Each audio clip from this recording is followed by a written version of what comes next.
perspektiva në këtë vend është duke u hapur vetëm për vëllezërit dhe motrat e këshilltarëve, të ministrave, të kryeministit Kurti.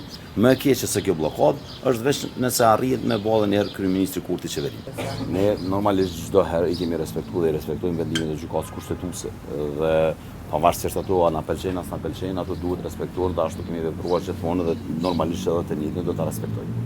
Zoti Tahiri, për dallim nga seanca e kaluar, kësaj here keni ardhur me pagat që i keni marrë dje.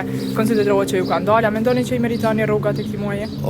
Mendoj që në radhë parë duhet me që Kosova e meriton një qeveri e cila e trajton mirëqenien dhe hallet e qytetarëve.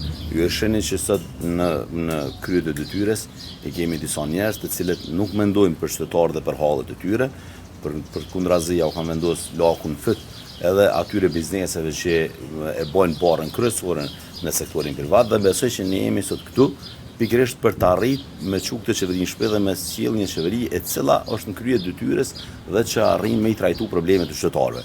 Këta janë për hallet e tyre, këta janë për vëllezërit e tyre, për motrat e tyre, pra përderisa qytetarët një non ballafaqohen me kriza të mëdha, pra rrezikohen 141 vendet punës, perspektiva në këtë vend është duke u hapur vetëm për vëllezërit dhe motrat e këshilltarëve, të ministrave, të kryeministit Kurti e kështu me radhë. Pra këtu perspektivën këtë vend sot për sot kanë familjarët e tyre, jo qytetarët e Republikës Kosovës. Po janë deputetët në krye të detyres, nëse nuk është qeveria, krejt deputetët po marrë parasysh partitë politike. Mendoj që, domethënë, ne si deputet të partive që në opozitë kemi qenë deri atje, fakti që jemi çdo herë këtu, fakti që e kundërshtojmë një qeveri që mund vije nga Albin Kurti dhe që t'i trajtoj prap hallet e vëllezërve dhe të motrave tyre, besoj që jemi në krye të detyres. Më e keqe se kjo bllokadë është veç nëse arrihet me ballë një herë kryeministri Kurti qeverinë.